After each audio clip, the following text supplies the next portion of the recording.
A mysterious, otherworldly force has taken a man's wife and son. Are his only daughter and he himself next? Don't miss out. A murderous love secret will be revealed. You are watching Psychic Investigations, a channel of exclusively true and impressive stories. People who call themselves clairvoyants investigate mystical anomalies and high-profile criminal cases.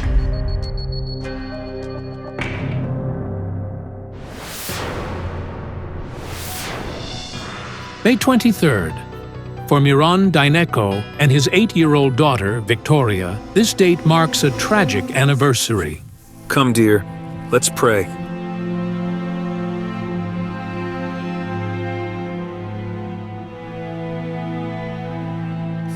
Today is a year since we lost Andrei. Andrei was Miron's son and Victoria's elder brother. The 19-year-old boy was a student at a technical college. A year before his death, he started working at an auto repair shop. That's where the tragic accident occurred. It's such pain. Andrei Dineko was on duty at the body shop. He was fixing a car, lying under it, when he accidentally knocked over a jack. The car fell and crushed him.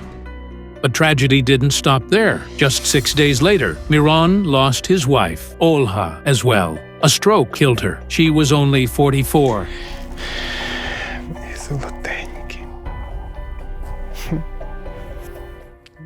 My dearest people are gone. Little Victoria and her dad visit the cemetery every Sunday. She brings her mom her favorite flowers and chocolate candies for her brother. I miss them. The girl still can't believe that her mom and brother are both gone. After we buried Olha, I came to take Victoria back from the relatives. She ran up to me asking, "Daddy, where's Mommy? My darling."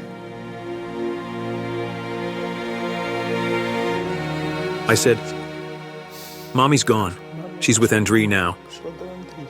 Such tears. It wasn't a child's cry.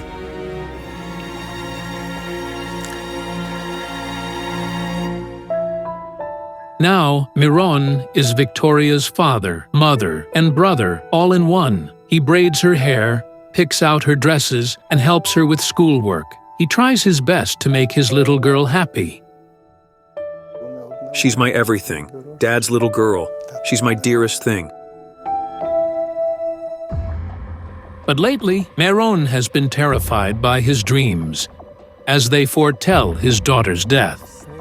I've had a dream in which I took Victoria out of a coffin. The dream, Miron says, haunts him almost every night, and he is convinced that death is now after his daughter. Miron is convinced that the death of his loved ones and the threat hanging over Victoria are linked to something supernatural. Why did my wife go just 6 days after Andrei? Why did this tragedy befall us? Ukrainian clairvoyant and hereditary Molfar Olena Stitsenko has stepped in to help. After receiving the letter with a photo of Miron's family, the clairvoyant begins her work. The vision is chilling. A girl stands on a hill holding a book. She opens it and starts reading aloud. With each word, dark clouds gather above her head, and a strong wind rises. A lightning bolt flashes in the sky, and at that moment, the girl transforms into a black raven and flies away.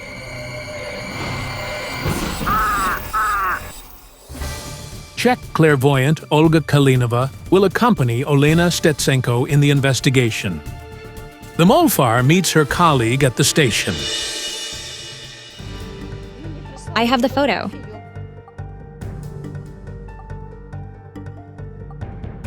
Olena, I see him in a coffin, but he's alive.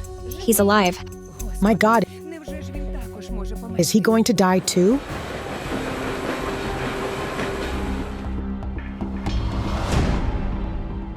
The father and daughter are walking in the park. Victoria loves to roller skate here, so her father arranged to meet the clairvoyants here.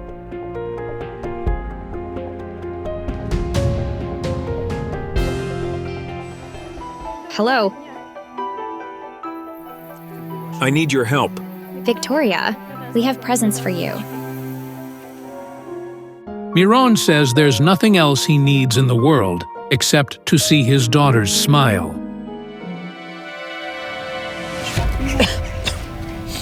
Olena, what's wrong?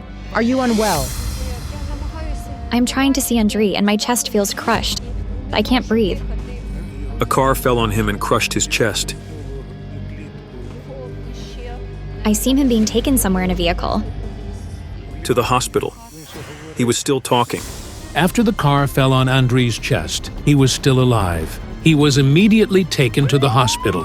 His father received the terrible news from the doctors. But when I arrived there, he was already gone. On the day your son was dying, your wife fell ill. You with her ran to the hospital, but she seemed to collapse, like something happened to her legs. Indeed, when the parents rushed to the hospital to see their son, the mother's legs gave out due to the stress. She said, "Miron, my legs, I'm falling." We were about 200 meters from home. Luckily, my colleague was driving by and saw us. His wife works in the hospital. She stayed with Olha, and he took me to the hospital. Before the man could come to terms with the news of his son's death, he received another call informing him that his wife was in critical condition. And so from one hospital, you ran to the other. On the same day. My goodness. The local medics fought for the woman's life, but complications arose. A brain hemorrhage. They said, "Take her to Kyiv. She won't survive here." We buried Andrei and at midnight on the 12th, we set off for Kyiv to prepare for the operation. Every time your wife tried to escape the clutches of death, you invented new traps for her. That's how it is when otherworldly forces interfere. Initially, the doctors gave Olha good chances of recovery. But when they took her for surgery, something truly mystical happened. A doctor ran out during the operation and said, "We've never seen this in all our years here." The computers crashed. They barely finished the surgery. The woman fell into a coma, and a day later, her heart stopped. Andrei died on May 23rd, and Olha died on May 29th. Don't cry. The tears are welling in my eyes, too. Victoria is all I have left. At that moment, I clearly felt that the evil force had dragged Miron's wife and son to the other world.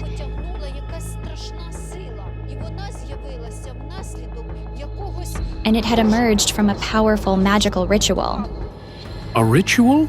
But who performed it? I noticed that the black raven began circling around us. The raven is looking for its next victim. I sense danger for the girl.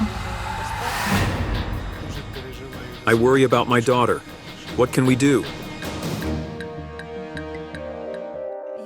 I'll try to tune in to understand where this force that's destroying your family came from. I had a vision. Miron's wife stood before me in a white wedding dress. But what caught my attention was that I felt the energy of another wedding on her dress. Another woman had married in your wife's dress before. Miron and Olha weren't wealthy, and the cost of a new dress was too high for them. So, a relative lent the bride her wedding dress. Olha might have taken on the energy of another family. If there's sorrow in one family, you can pass it on through a wedding dress to another. It's incredible, but Miron and Olha's wedding was 20 years ago. Could the cause of all their misfortunes be the wedding dress? I'd like to check if it's so. Can we go to your place and look at the wedding photos? Of course. The man and his daughter live with Olha's mother, Maria. This is where they all used to live. After Olha and Andrei's deaths, they decided to stay.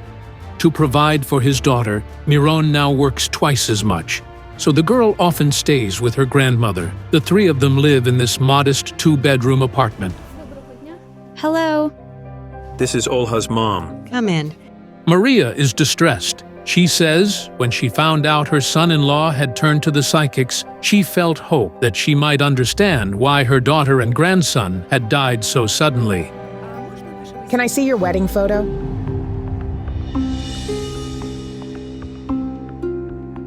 As soon as I picked up the wedding photo, I heard crying out of nowhere. It was Olha crying. She wanted to tell us something, but she couldn't. That force that took her and her son to the other world forbade her.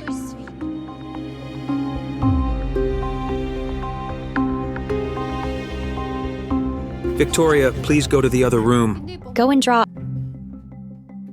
I've scanned the photo. The dress bears the imprint of 2 different weddings. She borrowed the dress from my cousin's wife. But I don't feel any negative energy on the dress. Maria says the couple who lent Olha the dress is doing very well. They have 3 children and have built their own home. My God, look. The portrait is crying. She's trying to say something.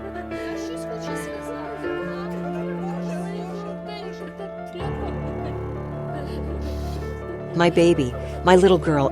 Oh my God, she's crying. No one could believe what they were seeing. Tears were rolling down Olha's eyes in the photo. Olha's spirit is trying to tell us something, and this is critical for our investigation because it's connected to her death. Are you unwell? Maria, hold on.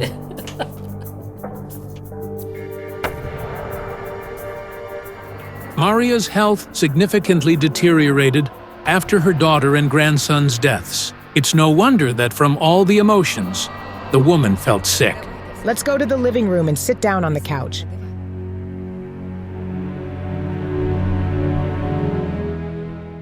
There's a powerful bond between you and Olha, Miran.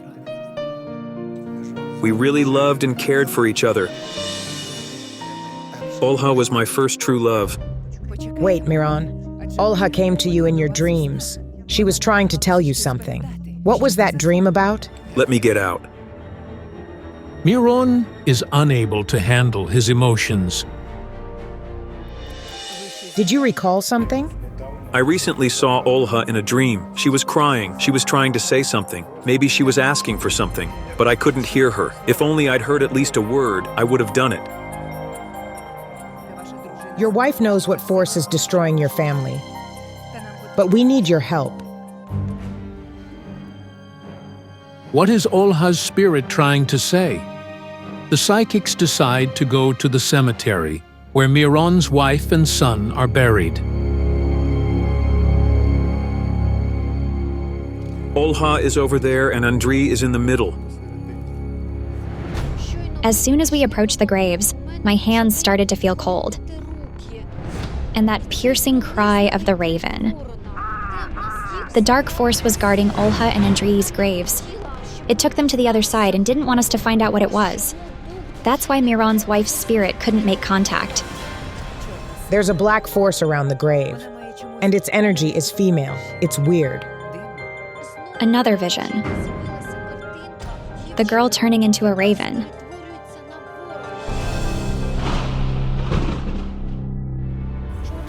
The black raven is a symbol of black magic, a dark witch. Olha is showing a dark woman.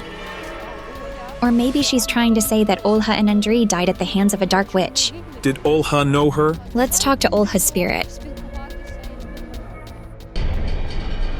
This is horrific.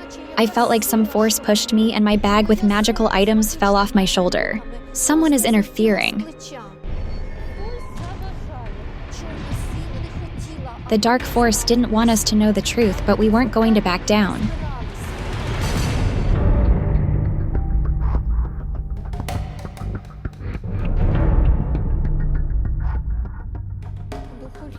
Olha's spirit is here, but she won't communicate.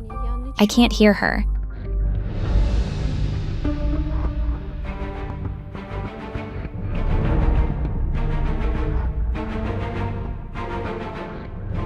Olha, darling, say something.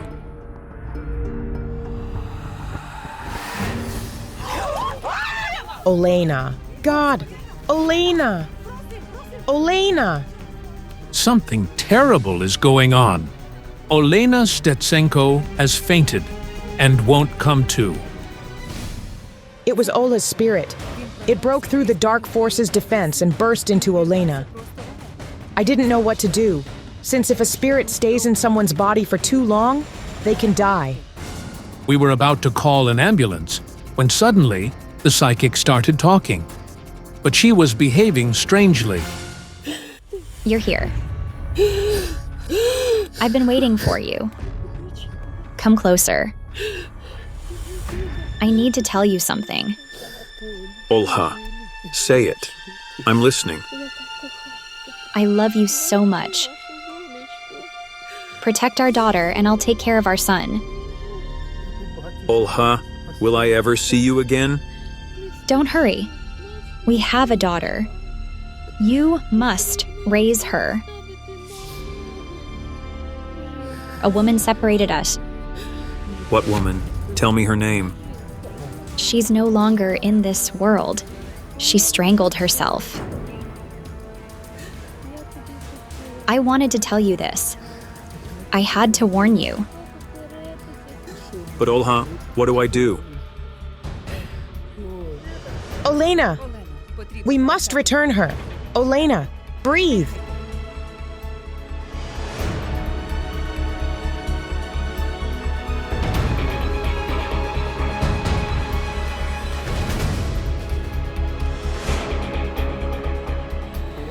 I failed to save them. It's not your fault at all. The woman is to blame, and she knew you. The woman was head over heels in love with Miran. But Miran doesn't seem to understand who the woman could possibly be. Her expression is angry, and she's smiling bitterly. She didn't wish you two to be together. She loved you. But I have no idea who it could be. She walked around you. Whirlwinds and tornadoes circled around her. She could do dark things. She wanted to make sure no one was near you. It was her revenge for choosing someone other than her. While alive, she turned to dark forces. And she read a book of black magic to summon a supernatural power. Miran is so upset that he still can't understand who the psychics are talking about. After the investigation, we asked the locals if they knew anything about it. And we did find out something. That must be Natalia. Natalia, whom the people are talking about, was Olha's friend. As girls, they spent a lot of time together. But when Miran started dating his future wife, rumors spread through the village that Natalia had turned to magic. People said that when she read her book, the wind started whirling. But then Natalia hanged herself for unknown reasons. So was she really secretly in love with Miran and couldn't let him go even after death? But how is that possible? The girl was obsessed with Miran. When you truly love someone, you wish them to be happy. But Natalia wanted Miran to be hers alone and no one else's. The spirit of the girl who practiced magic turned into a raven.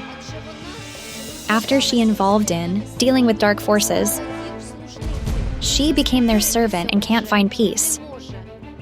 She feeds on one thing: the wish to kill everyone Miran loves. Olha and Andrei's spirits are here.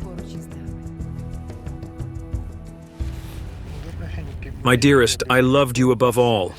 I'm so sorry I lost you both. You must release them.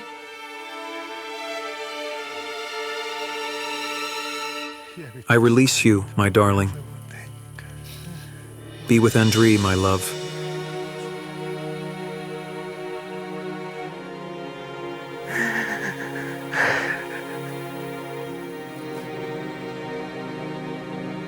This is it. Olha has gone. It's impossible to hold back tears watching this man suffering. But if the dark force is hunting the people dear to Miran, how can we save his daughter now? Please help me. We need to carry out a ritual, but naturally not in the cemetery.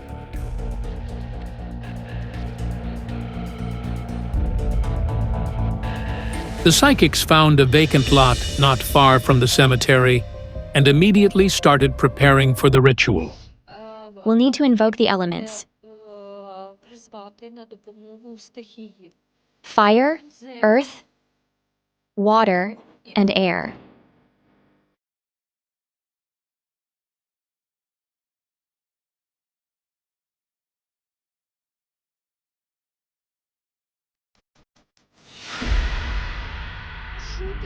I beg you to let go. Step back, dark spirit. Go and never come back.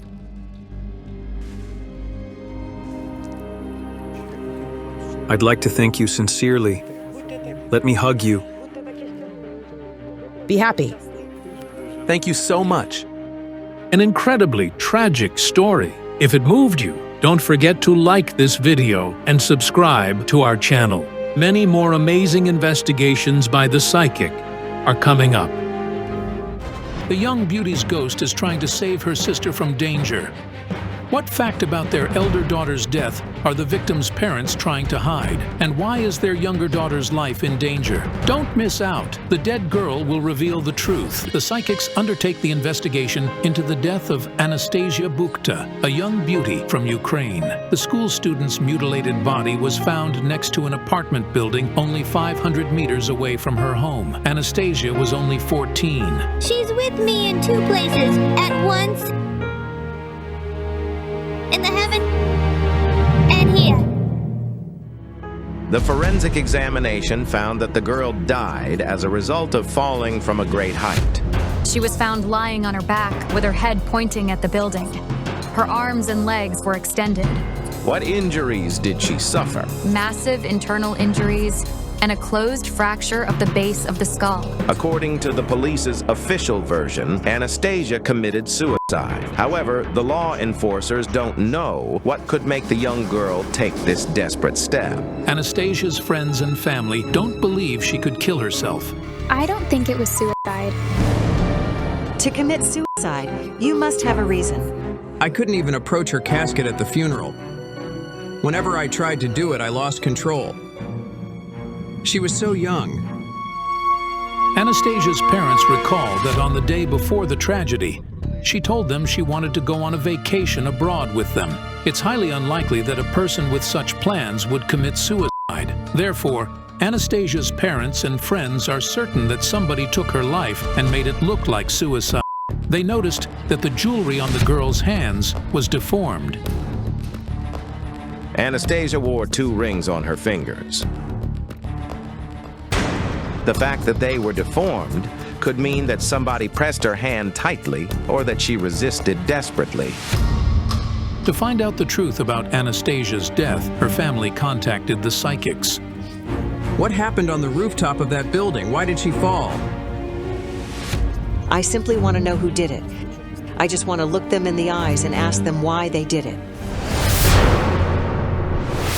Psychics Valentina Lichahina and Zhana Shulakova undertake the case. I see a young fellow standing next to her, and it seems they have feelings for each other.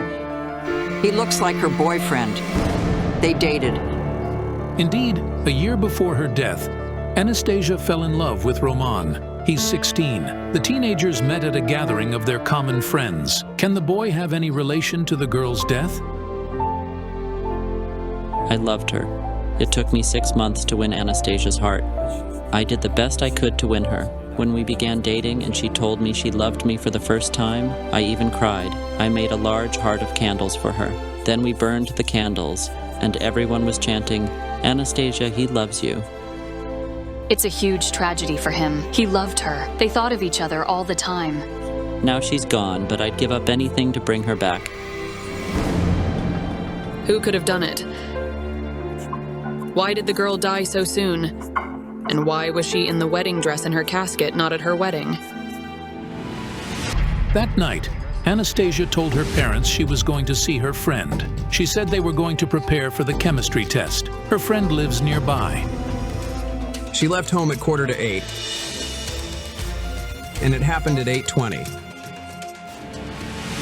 However, Anastasia's friend doesn't live in the building next to which her body was discovered, and Anastasia and her friend didn't have an arranged meeting on the day of the tragedy. The clairvoyants arrive at the house in which Anastasia lived. The girl's father is meeting them. Her mother refused to see the psychics at the last moment, claiming she was so worried that she wouldn't bear it. Hello. Hello. My name's Andre. We'd really love you to help us understand what really happened. Can I? Come in. I immediately saw a woman's phantom. She was dressed in all white. But before I had a chance to tell everyone about what I saw, the woman literally vanished.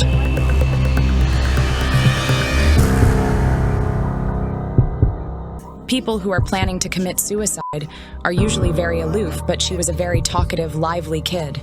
From the point of view of psychology, such behavior is not peculiar if she was really going to do it.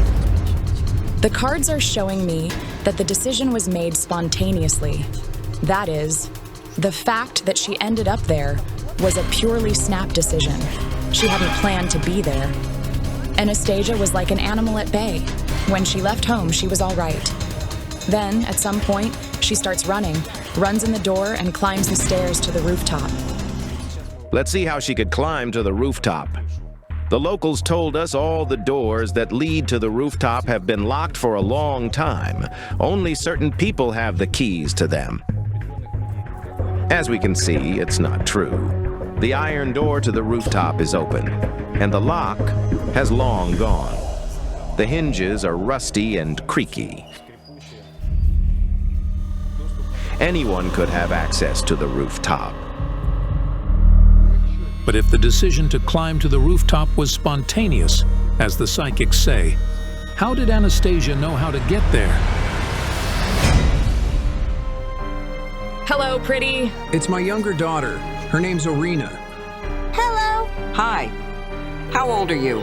7. They were very close. They spent so much time together. They drew and played together. My heart is broken. She helped me with reading, writing, and doing math, and I helped her love me. Do you see your sister in your dreams? Almost every night. Orina opts not to mention the dreams that are tormenting her every night. It worries her parents a lot. I didn't want to say it. It's so terrifying that I fear to even mention it. And then I realized that if we didn't find the reason behind Anastasia's death, Orina would be next on the death list. I really need to see the site of the death. The clairvoyants go to the place where Anastasia's body was found.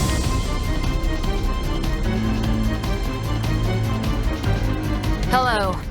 The police officer in charge of the investigation joins the psychics. The law enforcers have no evidence that Anastasia was murdered, nor do they have motives that would prove it was suicide. She wasn't prone to suicide. To tell the truth, I don't understand what could have pushed her to do it. At that moment, I heard an ominous, quiet whisper behind me. It was a phrase. I waited for them. I turned around and saw the woman in white again.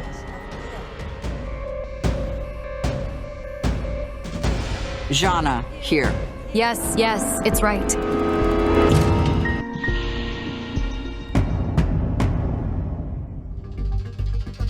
It feels like somebody came here running, chasing her. It's a woman. She came running from a junction. Her mother was here immediately. Literally 5 minutes after Anastasia fell, her mother came running to her body. How come the mother was there? It was very suspicious. She doesn't live with you. Does the mother live far away from here? I have no idea, to be honest. As it turned out, Anastasia's parents are divorced. They broke up 2 years before their daughter's death. The divorce was hard for both parties. Andre claims his wife complained that he paid her little attention. She started scandals all the time, so I told her, if you don't like something, then goodbye. And she turned around and left. The only thing that I find surprising is that the children didn't stay with her. After the mother left their home, She didn't communicate with them for a while. The father couldn't pay his daughters enough attention because of his work. So he took his daughters and moved with them to this house where his parents live. I thought that here, where there's somebody to watch over them, it would be a lot simpler and better. Her parents' divorce was extremely hard for Anastasia. She felt betrayed and left by everyone. Her mother didn't live with them, while her father worked all the time. She missed her mother a lot. Indeed, 2 weeks before the tragedy, Anastasia asked her father to let her go see her mom. But what does it have to do with her death? And is her mother somehow connected to what happened? Shouts, hysterical screams, some kind of misunderstanding. She and her mom fought often. Her mom scolded Anastasia a lot and forbade her to see Roman. Anastasia's mother disapproved of her daughter's affection. The woman was nervous every time she saw Roman nearby. Roman. And all of us once prepared a surprise for her. He wrote, "I love you." She was at her mom's then. Her mother came outside and told her to go to her room. She forbade her to go outside to hug him, or at least say thank you. They love each other, but they're kids. She got pissed and went back to her father's. She came back to live with me. A week before the tragedy, she returned to live with her father. The woman can't control herself, and in this condition, she acts impulsively. And then it came as an electric shock. Was it possible that she did something to her daughter when she was emotional? Let's call the mother.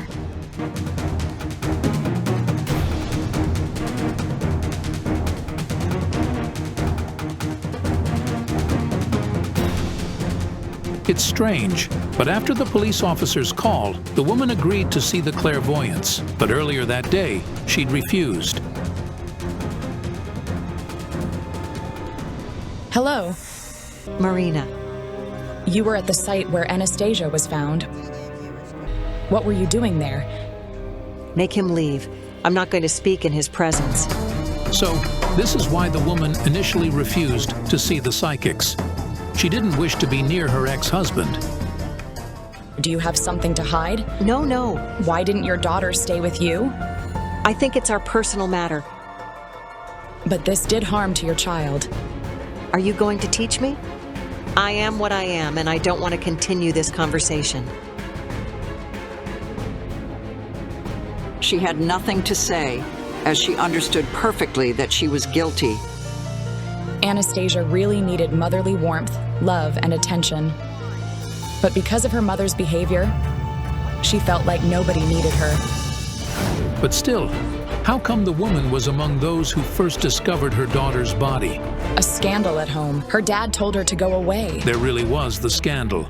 A week before the tragedy, after she had the conflict with her mother, the girl returned home. Soon after, her father came back from work. He says he made a silly joke. I came home and found her sitting in front of the computer. So I say, "I thought you went to live with your mom," and she got up and ran away. Half an hour later, the police arrived. We received a call that a father was trying to drive his daughter out of the house. When the group arrived, they spoke to him. And then Anastasia really left home, if I'm not mistaken. She spent the night at Roman and his grandma's. Roman lives with his grandmother. His father was killed by robbers even before his son was born. 5 years ago, after his mother died, the boy became an orphan. As someone who had plenty of hardships in his life, he understood Anastasia really well. She had many problems at home. They could take away her laptop, her phone, or earbuds, anything, but they decided to take away me instead. And so she did everything she could to see me. She even told him in front of me, "Even my parents don't pay as much effort to my education as you." Dad offended her. He scolded her so much that I can't even express it with words. He shouted so loudly that our neighbors heard him in their house. He punished her and he grounded her. She wasn't doing well. Anastasia's parents both did terrible things. After the divorce, they began a heated competition to show which of them was a better parent. Her mother scolded her for dating a boy, while her father shouted at her for visiting her mother, and for the boy too. Irina is little, but she already understands everything. Anastasia felt like nobody needed her. Nobody except Roman, of course. She always spoke of Roman as if there were nobody else in the world. They loved each other a lot. And so Anastasia behaved so. That is why Dad didn't approve of their love. They were like Romeo and Juliet. But what happened that night when Irina's sister was found dead? The clairvoyants come back to the site of the tragedy to climb to the rooftop. Could they possibly learn the truth there? She's not alone here. Somebody's running after her. 2 guys are running from over there. I heard it again. I waited for them. I waited for them. I waited for them. And I saw the woman in white again.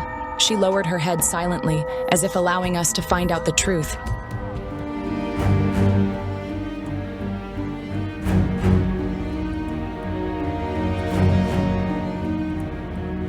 She was standing her beck here. She's alone here. She's waiting for someone to come here. She's waiting for this person, for help from them. She's waiting for this person. She's frightened. If you see the guys, could they be possibly chasing her?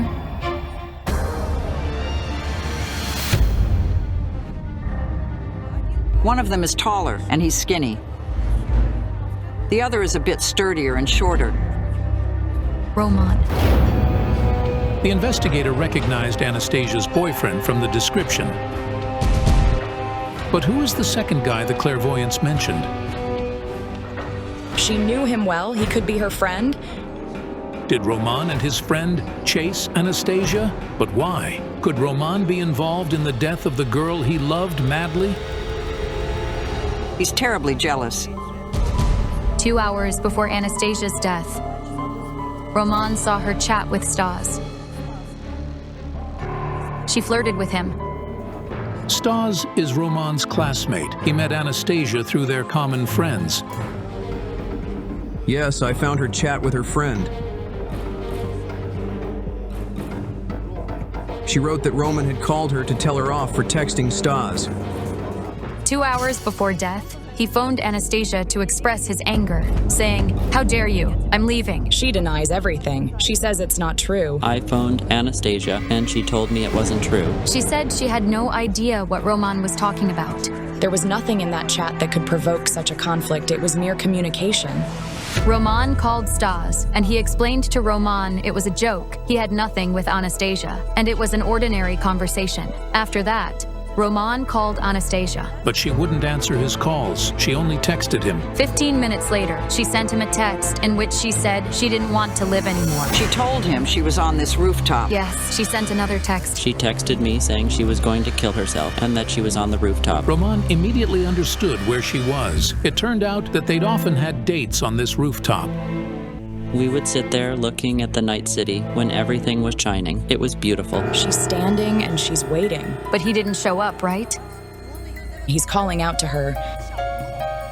He's running and shouting, but the girl is already falling. When my friend and I climbed there, we didn't find her. I searched that rooftop, but didn't find her. The investigators found that at the moment the boys entered the building, Anastasia was already falling. At that moment, the woman in white approached me again. She raised her head, and I finally saw her face. It was Anastasia, but she was different. She looked like she was 10 years older, and she repeated, "I waited for them, I waited for them. I wanted them to come and understand everything." It's not the reason for suicide, it's the reason for an emotional breakdown, but not suicide. She didn't kill herself. But if Anastasia didn't jump from the rooftop herself, then what happened in reality? She faints. Could she faint? It turned out that Anastasia had fainted quite often recently, both at school and at home. She was diagnosed with vegetative vascular dystonia. She often fainted at school. I once saved her in the sea. We were swimming, and Anastasia fainted.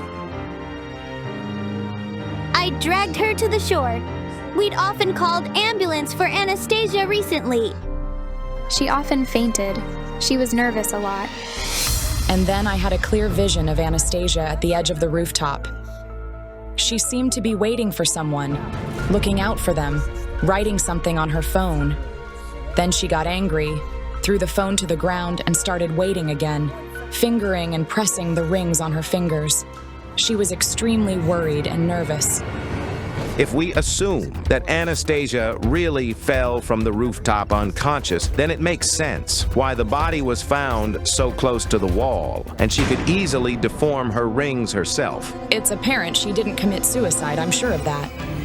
She was waiting for everyone whose love she needed. The woman in white was Anastasia herself, but in her dream to be a bride in a beautiful dress, to be loved, and the only one. Because she had a haunting feeling nobody needed her. Her sister was her dearest and closest person in the world, but Orina is too little, and Roman is the person who understood and supported her, and his suspicion of her probable unfaithfulness became a disaster for her. Unfortunately, she didn't find the other way to draw attention to herself, but to climb to the rooftop and tell her closest people she was there. Anastasia didn't want to die. She simply wanted to return her boyfriend. After she climbed to the rooftop and texted him, she wanted to show him she loved him so much that she was ready to die. She hoped he'd come and save her, and others would see it. She would be the center of his attention, and her family would finally understand they couldn't lose her, and their attitude toward her would change. Later on, it turned out that Anastasia also sent a text to her mother, aside from her boyfriend. This is why the woman was at the site of the tragedy earlier than the police arrived. She sent me a text saying she would soon be gone. I first thought it was a joke. The father didn't come down from the rooftop for a long time, smoking and crying there. Probably this man's story will be a lesson to many and show how discord in a family can influence children, because children are innocent. If you're impressed by the story, don't forget to give this video a like and subscribe to our channel. Many more impressive investigations are yet to come.